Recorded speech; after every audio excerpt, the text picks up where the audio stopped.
وہ بھی تو تقریباً یہ 11-11.5 ارب کے قریب مجھے جو ریلیزز تھی وہ مل گئیں جی. اور پھر شاید اس وقت جو ریلیز کرنے والے تھے ان کے ذہن میں یہ خیال تھا کہ 11 مہینوں میں ان سے 9 ارب نہیں خرچ ہوا تو ایک ماہ میں 12 ارب 11 ارب کیسے خرچ کریں گے. صحیح. تو اللہ نے کرم کیا اور ہم نے تقریباً ایک ماہ میں پوری ٹرانسپیرنسی کے ساتھ ساری لیگل فائنینشیل کوڈز کو رولز کو مکمل طور پر فالو کرتے ہوئے وہ اماؤنٹ ہم نے اسپینڈ کیا. بالکل صحیح. اچھا, اس اماؤنٹ کے اسپینڈ کرنے سے یہ ہوا کہ ریاست میں جو ترقی کا پہیہ بالکل رک چکا تھا بلکہ ریورس چل پڑا تھا وہ سسٹینیبل طریقے سے آگے بڑھا. روڈ انفراسٹرکچرز میں ہم نے جو ٹھیکیداروں کے پیسے تھے وہ ان کی میچور لائبلٹیز کی ادائیگیاں کی. آپ نے اس سارے پروسیس میں ٹرانسپیرنسی کو کیسے میک شیور کی, جو کہ وہاں بڑی وہاں پہ سٹوریز جنم لیتی تھیں, بالخصوص اختیارات کا غلط استعمال, لوگوں کو نواز دینا, کوئی پوچھ کچھ نہیں ہوتی تھی, کروڑوں اربوں روپے لٹا دیے جاتے تھے. اس سارے پروسیس میں آپ نے ٹرانسپیرنسی کو کیسے انشور کیا, اور کچھ آپ نے بہت سخت اقدامات کیے تھے کفایت شاری کے حوالے سے, آپ کا پروٹوکول ہو یا دیگر معاملات, تو اس میں وہ کیا اسٹریٹجی آپ نے اڈاپٹ کی تھی؟ دیکھیے, ایک تو میں عرض کرتا چلوں کہ جس مذہب کا میں پیروکار ہوں اور آپ بھی, دین اسلام پہ جب ہم چلتے ہیں تو سب سے پہلے ہم نے اپنی ذات کو سرنڈر کرنا ہے. اکاؤنٹیبلٹی یا رول آف لا حکمران کی ذات سے شروع ہوتا ہے. اگر حکمران مستشنا ہے اور سارے آپ نے قوانین جو ہیں وہ عوام پر یا جن پر آپ رول کر رہے ہیں اس مخلوق پر نافذ کرنے ہیں تو پھر جو معاشرے میں بربادی ہے وہ آپ دیکھ رہے ہیں.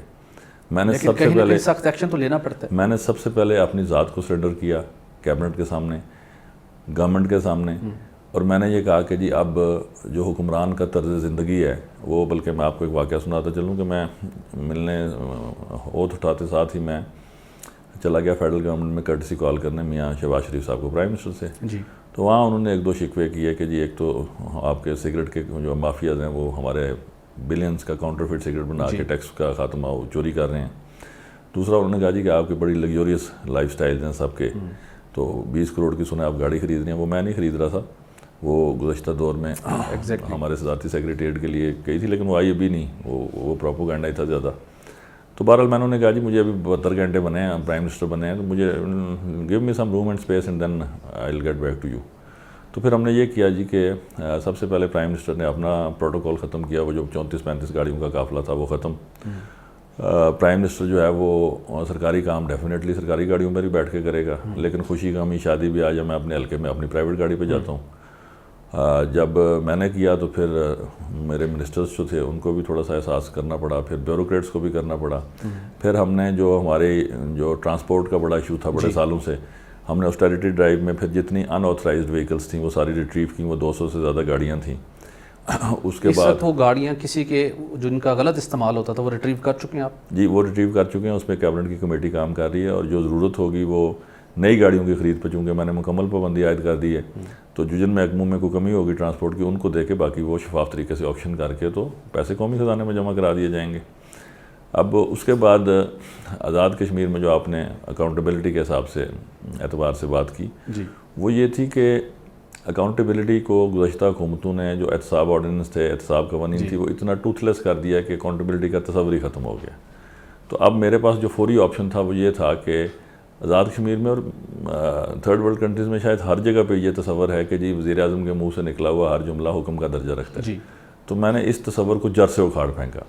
میں نے کہا جی وزیر اعظم کے منہ سے نکلا ہوا تو کوئی جملہ بھی حکم کا درجہ نہیں رکھے گا, وزیر اعظم کے قلم سے صرف وہ چیز تحریر ہوگی جس کے لیے آپ کو انیبلنگ لیجسلیشن کرنی پڑے گی. تو میں نے تقریباً 70 ایسے قوانین اور رولز اور ریگولیشنز بنائے کہ جن میں اب یہ بات تحریری طور پر rules regulations enabling legislations ordinances کی صورت میں موجود ہے کہ اب پرائم منسٹر جو دستخط کرے گا وہ بائی دا بک کرے گا, اس میں جو اس کے صوابدیدی اختیارات ہیں 90% میں نے وہ ختم کر دیے. اچھا کیا, آپ گڈ گورننس کے لیے ایفرٹ کرتے ہیں, بات کرتے ہیں, لیکن گڈ گورننس کو ہم اس وقت تک انشور نہیں کر سکتے جب تک سخت احتساب نہ ہو, اکاؤنٹیبلٹی نہ ہو اور ٹرانسپیرنسی نہ ہو, اور نیپوٹزم بھی ختم کرنا لازم ہو جاتا ہے. تو آپ نے گڈ گورننس کو اچیو کرنے کے لیے اب تک کسی شعبے کے اندر کوئی سخت کوئی ایکشن لیا ہے گاڑیوں کو ریٹریو کرنے کے حوالے سے, جو لوگ اس میں ملوث تھے ان سے متعلق؟ اس کے لیے ابھی چونکہ ابھی 4 ماہ اور کچھ دن گزرے ہیں میری حکومت کو بنے ہوئے, تو ابھی ہم نے ابتدائی مراحل میں چونکہ جب میتھ اور سٹیٹس کو 70 سال کے قریب وقت گزر جائے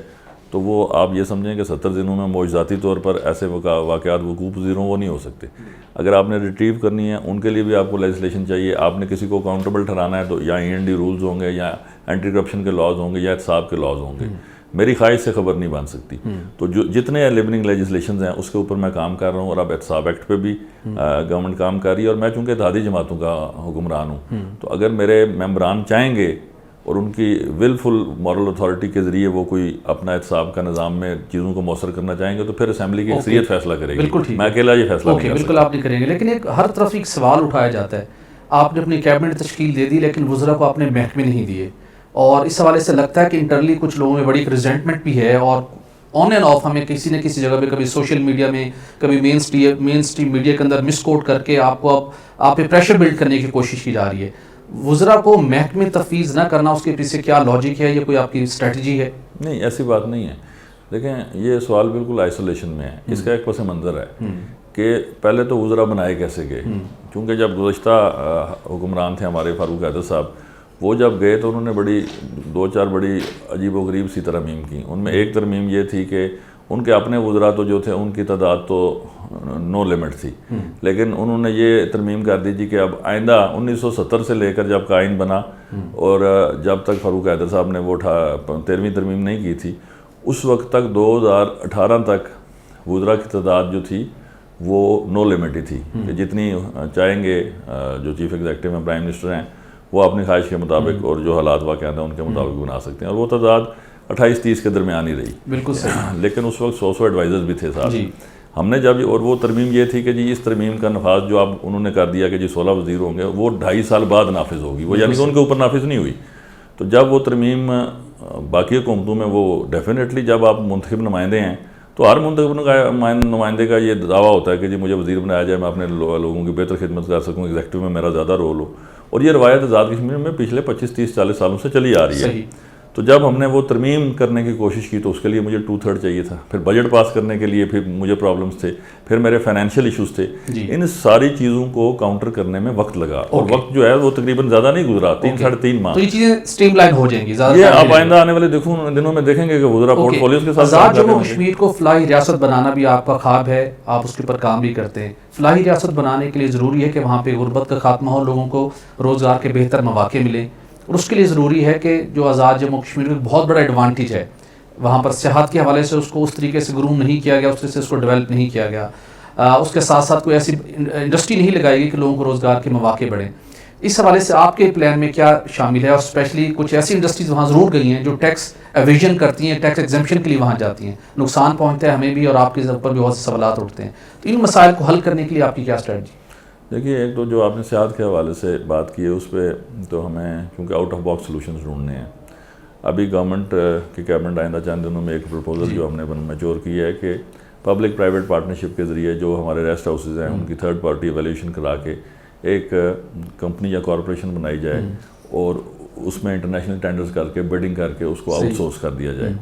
تو اس منصوبے کے اوپر خاصا کام ہو رہا ہے, کچھ ہو بھی چکا ہے. You need time and space to deliver your vision. ابھی چونکہ مشکلات زیادہ ہیں لیکن ساتھ ساتھ ہم ہر روز کچھ نہ کچھ کر رہے ہیں. جو آپ نے فرمایا کہ انڈسٹریز ٹیکس ایویژن کرتی ہیں, تو میں نے آتے ساتھ ہی اپنے CBR میں چینجز کی, تھوڑی بہت آج بھی ہم نے کچھ تبادلہ جات کی ہیں. اس کے نتیجے میں ہماری جو اون ریسیٹس ہیں, جو آزاد کشمیر میں انکم ہے ہمارے اپنے ٹیکسز کی کلیکشن سے, وہ الحمدللہ بہتر ہوتی جا رہی ہے, اور آئندہ آنے والے دنوں میں مزید بہتر ہوگی. اور جہاں تک ٹیکس ایویژن کی پالیسی کا تعلق ہے تو اس میں تو میں آپ کو کیٹیگوریکلی کہہ دیتا ہوں کہ as long as I am prime minister اس میں زیرو ٹالرنس پالیسی ہے. بہت اچھا انیشیٹو آپ کا. آزاد کشمیر کے اندر پن بجلی کے بہت زیادہ مواقع ہیں, رن آف دیگر پروجیکٹس کے بھی حوالے سے بہت پوٹینشیل ہے. کچھ پروجیکٹ لگے بھی صحیح, اس کے اندر 1-2 پروجیکٹ ایسے ہیں جس کے اندر گلپور شامل ہے, جس کے اندر پترینٹ شامل ہے. ان منصوبوں کے اوپر کس نے ٹیکس ایگزمپشن دی؟ جنہوں نے اگر یہ ٹیکس ایگزمپشن دینا جرم ہے تو کیا آپ نے ان کو آئیڈینٹیفائی کیا, وہ کون لوگ تھے, کس پالیسی کے تحت ایگزمپشن دی, کوئی کارروائی عمل میں لائی گئی؟ دیکھیے, یہ معاملہ جب میں فیڈرل گورنمنٹ سے بات چیت کر رہا تھا تو اس وقت میرے نوٹس میں لایا گیا. اس پہ ایک اعلیٰ سطحی کمیٹی قائم کر دی گئی ہے, اور یہ معاملہ اب کیبنٹ میں جائے گا. تو جب تک پوری طرح حقائق انفولڈ نہیں ہوتے, میں ایک ذمہ دار عہدے پر, آئینی عہدے پر بیٹھا ہوں, تو میں نام نہیں لوں گا. لیکن جو ہی وہ انکوائری رپورٹ سامنے آئے گی. لیکن آپ نے کوئی ورک آؤٹ کیا ہے؟ یہ دونوں بہت بڑے منصوبے ہیں انویسٹمنٹ کے پوائنٹ آف ویو سے, ان کے اور 25-30 سال ان کی لائف ہوتی ہے. ٹیکس ایگزمپشن کا والیوم کتنا ہے, کتنے ایگزمپشن امپیکٹ کیا ہے فائنینشیل اس کا جو ایگزمپشن دی گئی ہے؟ ہیوج والیوم ہے. اربوں میں جائے گا وہ جی ایگزیکٹلی میرے خیال میں. ہم نے تھوڑا ورک آؤٹ کرنے کی کوشش کی, وہ 25 ارب سے زیادہ کا اس کا امپیکٹ ہے میرے خیال میں. نہیں شاید اتنا نہیں ہے, میں نے کہا اربوں میں جائے گا. ارب جو ہے وہ 1 سے اوپر اور 10 سے نیچے تک رف اسٹیمیشن کے طور پر میں کہہ رہا ہوں, لیکن ہیوج امپیکٹ ہے. کیونکہ جب آپ tax exemption is not the proper word, میرے پاس جو میں نے ڈاکومنٹس دیکھے اس میں یہ تھا کہ آپ نے مؤثر ماضی 2021 میں 2017 سے ٹیکس کی جو چھوٹ تھی 17% سے 1% کر دی. تو اب وہ کی جا سکتی ہے نہیں کی جا سکتی ہے, آئینی طور پر آپ کے پاس یہ اختیار تھا نہیں تھا. اس کی سینکشننگ اتھارٹیز جو تھیں انہوں نے سارے سرکمسٹانسز دیکھ کے فیصلہ کیا نہیں کیا, یہ ساری چیزیں. لیکن اس کو آپ فکس کریں گے, اس کو لاجیکل اینڈ تک لے کے جائیں گے تاکہ ایٹ لیسٹ کلیئرٹی ہو. دیکھیے اگر تو کوئی بھی کام آزاد کشمیر میں معاشی طور پر انتظامی طور پر کسی بھی قانون کی خلاف ورزی کا نتیجہ ہے تو جنہوں نے کیا people should be held responsible. Excellent. آگے بڑھوں گا. نیلم جھیلم پن بجلی منصوبہ ایک بہت خصوصی اہمیت کا حامل منصوبہ ہے. اس کو کچھ ادوار میں اسٹریٹجک پروجیکٹ بھی ڈکلیئر کیا جاتا رہا, لیکن اس منصوبے کے نتیجے میں جہاں ایک سستی پن بجلی تو ضرور پیدا ہوئی, لیکن اس کے جب ریور کا روٹ ڈائیورٹ ہوا, ٹنل بنی, مجھے خود وہاں پر 1-2 مرتبہ وزٹ کرنے کا موقع ملا. وہاں پہ لوگوں کو بہت زیادہ شکایت تھی کہ لوگ واٹر کورس چینج ہونے کے نتیجے میں بری طرح سے متاثر ہوئے, انوائرمنٹلی بھی اور واٹر نیڈ کے لحاظ سے بھی. کچھ کمٹمنٹ تھی ان لوگوں کو کمپنسیٹ کرنے والے سے, ان کو فیسلیٹیٹ کرنے کے حوالے سے. آپ نے اس کو انشور کیا جو لوگوں کی مشکلات ہیں ان کو کچھ کم کرنے کے حوالے سے؟ دیکھیے گزارش یہ ہے کہ اس میں ہماری جو ماضی کی حکومتیں تھیں ان میں انہوں نے مجرمانہ غفلت کی, کوتاہی کی. جب یہ منصوبہ بن رہا تھا تو اس وقت کیفیت اور ہوتی ہے جی. جب منصوبے مکمل ہو جاتے ہیں, پروڈکشن شروع ہو جاتی ہے تو مائنڈ سیٹ چینج ہو جاتے ہیں. صحیح.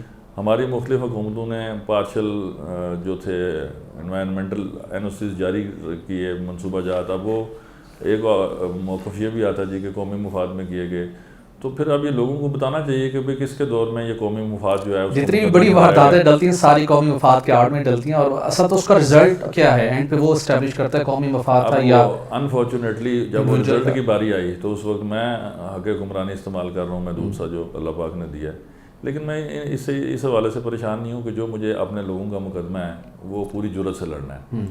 پہلے دن سے ہی میرے ذہن میں تصور ہے کہ جس طرح اللہ پاک نے مجھ پہ کرم کیا, اقتدار ملا, بلکہ شروع میں تو شاید پہلے 24-48 گھنٹوں میں مجھے یہ خیال آیا کہ یہ بڑی انجوائبل صورتحال ہے کہ میں پرائم منسٹر بن گیا ہوں. آتا ہے ہر حکمران کے ذہن میں بشری تقاضے ہیں, لیکن 72 گھنٹوں کے اندر ہی مجھے پتہ چل گیا تھا کہ میری زندگی کی سب سے بڑی آزمائش شروع ہو چکی ہے. اور اب مجھے بخوبی اندازہ ہے ہر گزرتے دن کہ جس طرح اس کے آنے کا پتہ نہیں چلا اس طرح اس کے جانے کا بھی پتہ نہیں چلے گا.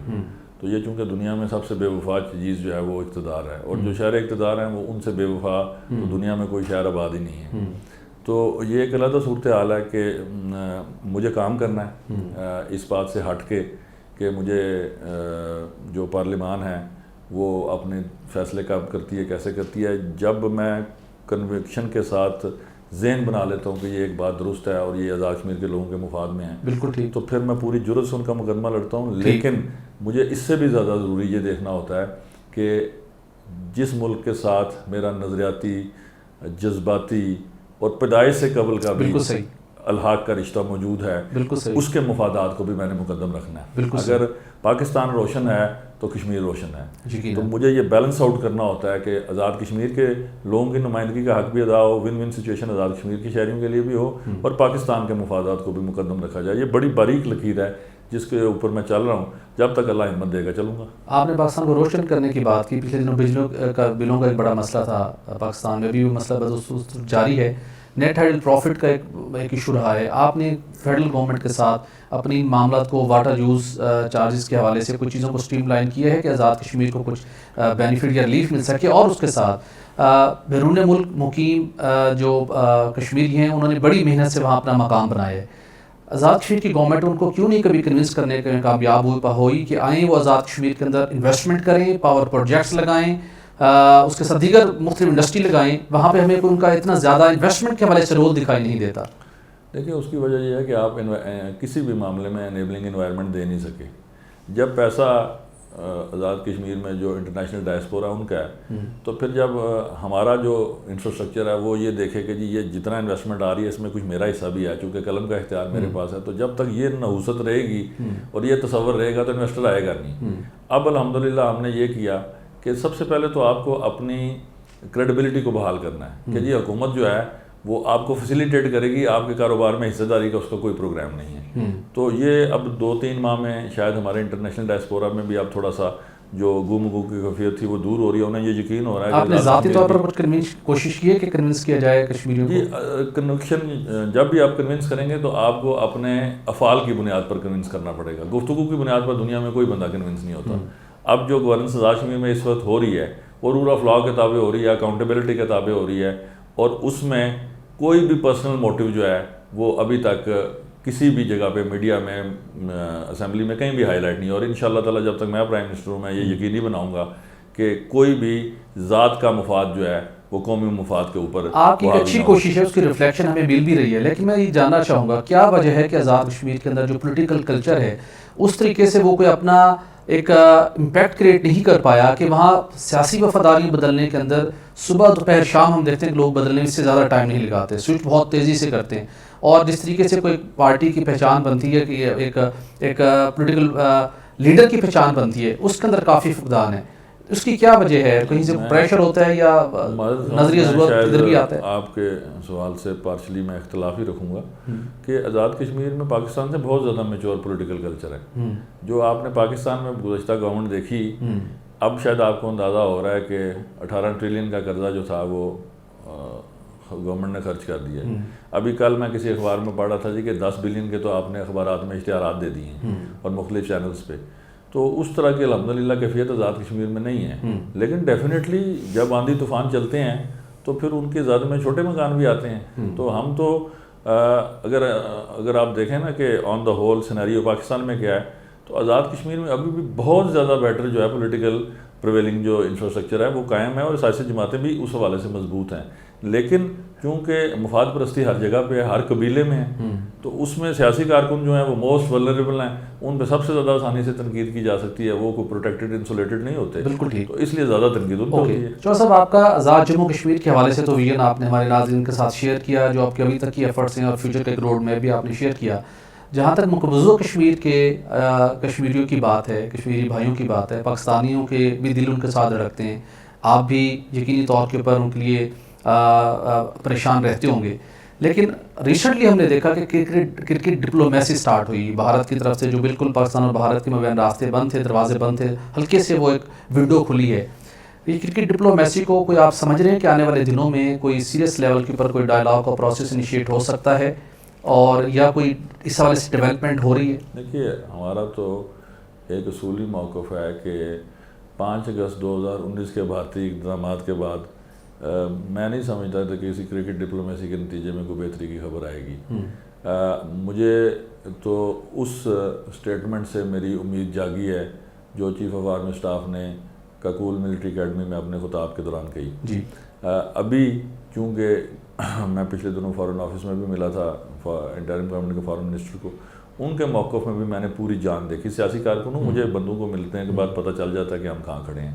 تو اب مجھے یہ امید کی میری قائم ہوتی جا رہی ہے، اور کشمیری قوم کی امید بھی واپس آ رہی ہے کہ جو کشمیر کے پہ نیگیٹو سٹیٹس کو بادل چھائے ہوئے تھے وہ انشاءاللہ اب دور ہوتے مجھے نظر آ رہے ہیں. اور ہم پوری قوت سے بین الاقوامی سطح پر بھی کشمیر کی سفارتکاری کا پوری بھرپور طریقے سے مقدمہ کشمیر کا لڑیں گے، اور جو بیس کیمپ ہے اس میں بھی ہم ایسے اقدامات ضرور اٹھائیں گے کہ جن کی بنیاد پر سرحد پار جو ہمارے ایل او سی کے پار مقبوضہ کشمیر میں، انڈین آکوپائڈ کشمیر میں جو کشمیری ہیں انہیں ایک سائے آف ریلیف مل سکے. تو سر یہ ایفرٹ آپ ڈیفینیٹلی ہوں گی. یہاں پہ ہم نے دیکھا کاؤنٹ ڈاؤن تو ہم نے رکھا ہوا ہے 5 اگست 2019 کے بعد، وہ کاؤنٹ ڈاؤن ہم کرتے ہیں، لیکن اس کے ساتھ ہم دیکھتے ہیں کہ مقبوضہ کشمیر کے اندر بھارتی مظالم کم ہونے کا نام نہیں لیتے، اور وہ ڈفرینٹ ایسے انیشیٹوز لے رہے ہیں جس سے وہ اپنا غیر قانونی تسلط کو وہ مضبوط کر رہے ہیں. عالمی سطح کے اوپر کوئی کسی نہ کسی ایفرٹ کی جو ضرورت ہونی چاہیے تھی وہ کوئی دکھائی نہیں دیتی. لگتا ہے کہ تھوڑا سا شاید ہم کوئی اسٹریٹجی چینج ہوئی ہے، یا کسی مسلط کے تحت خاموش ہیں، یا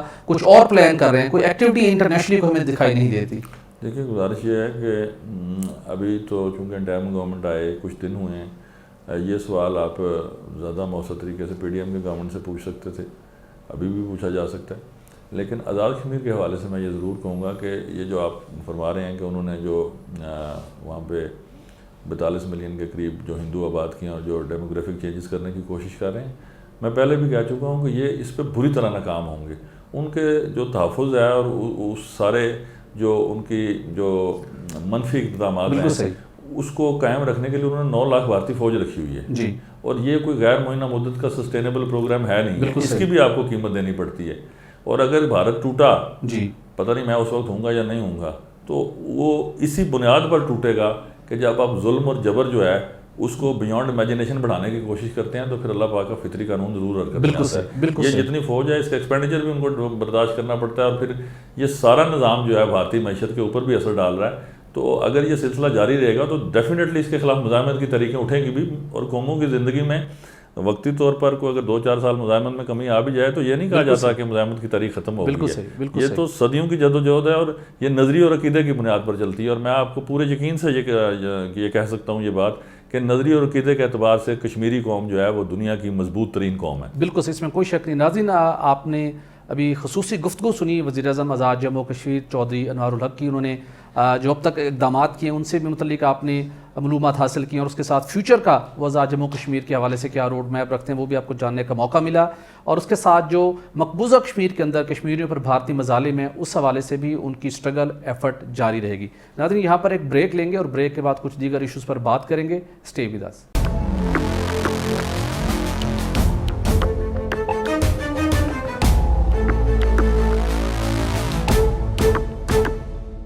ویلکم بیک. ناظرین، پاکستان کی سیاست کے اندر مسلسل اتار چڑھاؤ کا سلسلہ جاری ہے.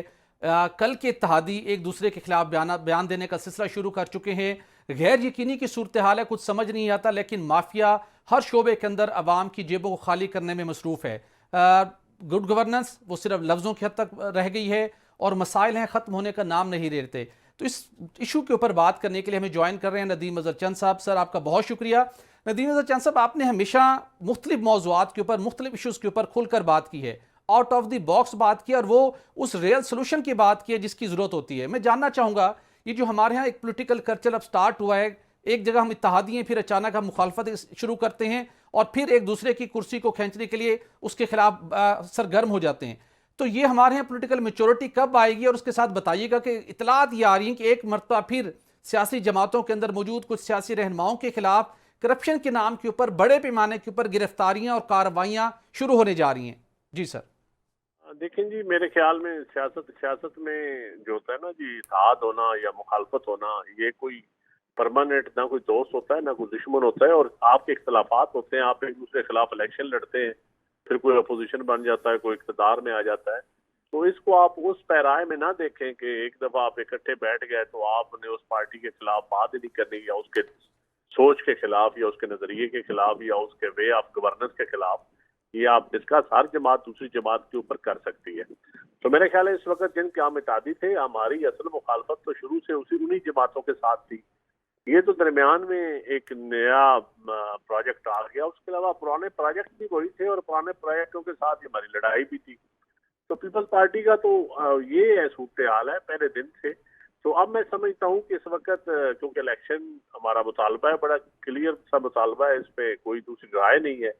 اور کچھ سیاسی قوتیں ہیں جو الیکشن لیٹ کروانا چاہتی ہیں، کیونکہ ان کو پتہ ہے ان کی صورتحال عوام میں کوئی اتنی اچھی نہیں ہے. جی. تو اس کی وجہ سے وہ لیٹ کروانا چاہتی ہیں. تو یہ ساری صورتحال ہے جو آپ چند صاحب، یہ ضرور جاننا چاہوں گا، اچانک بلاول بھٹو نے بہت سخت قسم کے بیانات دیے، خورشید شاہ صاحب نے بھی بہت سخت بیان دیا، اور جو خبریں آ رہی ہیں کراچی کے اندر جو ایک اہم ترین میٹنگ ہوئی تاجروں کے ساتھ، اس میٹنگ کے بعد کچھ اطلاعات یہ آ رہی ہیں کہ شاید پیپلز پارٹی کے اندر کچھ شخصیات کے خلاف ممکنہ طور کے اوپر آنے والے دنوں میں کارروائی ہو سکتی ہے، جس کی وجہ سے ایسے سخت بیانات سامنے آ رہے ہیں. آپ کی معلومات یا سیاسی بصیرت کے مطابق ماضی کی طرح کیا دوبارہ نیب یا ایف آئی اے کو ایکٹیو ہونے جا رہی ہے؟ دیکھیں جی، پولیٹیکلی یہ جو پولیٹیکل انجینئرڈ اکاؤنٹیبلٹی ہے، یہ ہر دور میں ہوتی آئی ہے، اور اس کے اوپر کوئی ہمیں پریشانی بھی نہیں ہے. تو میرے خیال میں جو جینوئن اکاؤنٹیبلٹی ہے وہ ضرور ہونی چاہیے، لیکن اکراس دا بورڈ ہونی چاہیے. میرا تو پہلے دن سے یہی موقف ہے، کسی ایک پارٹی یا چند شخصیات یا چند لوگوں کے اوپر نہیں، یہ اکراس دا بورڈ ہونی چاہیے. تو اگر اکراس دا بورڈ اکاؤنٹیبلٹی ہوگی تو اس پہ کسی کو اعتراض نہیں ہوگا، لیکن اگر سلیکٹو ہوگی تو وہ اس کے اوپر مزاحمت بھی ہوگی. تو میں سمجھتا ہوں کہ اس وقت جو صورتحال ہے وہ بڑی گمگیر سی صورتحال ہے. تو ایسی صورتحال میں